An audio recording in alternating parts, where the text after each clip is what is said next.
Welcome to ఉమక్క channel అండి. ఈవేళ నేను సేమియా పులిహార తయారు చేస్తున్నాను. దానికోసం 1.5 కప్పు వాటర్ తీసుకుని అందులో 1 స్పూన్ ఆయిల్ వేసి బాగా మరగపెట్టాను. ఆ మరిగిన దాంట్లో 1 కప్పు సేమియా వేసుకుని అది 1 పొంగు రాగానే తిరగమూత వేసాను. ఆ వేడి సేమియా మీద 1 కప్పు కూల్ వాటర్ పోసుకుని దాన్ని పక్కన పెట్టాను. ఈలోపు వేరే ప్యాన్ తీసుకుని అందులో 1 స్పూన్ గీ వేసి అల్లం, జీలకర్ర, ఆవాలు, శనగపప్పు అలా ఉప్మాకి మనం ఏమి వేసుకుంటామో అవన్నీ తాలింపు సామాన్లు వేసుకుంటే అందులో జీడిపప్పు వేసుకుని బాగా ఫ్రై చేసుకున్నాం. దానిలో 1 అర స్పూన్ పసుపు, 1.5 స్పూన్లు సాల్ట్ వేసి బాగా ఫ్రై చేసాం.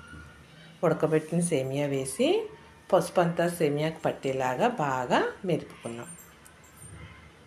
బాగా పట్టాక అప్పుడు దానికి సరిపడా పులుపు నిమ్మకాయ అన్నమాట మీకు ఎంత కావలిస్తే అంతా వేసుకుని సర్వ్ చేసుకుంటాం. అంతేనండి. మీకు కూడా ఇలాగే ఏం కావాలన్నా నాకు కామెంట్ పెట్టండి. నేను ఇలా రెడీ చేసి మీకు వీడియోస్ పెడతాను.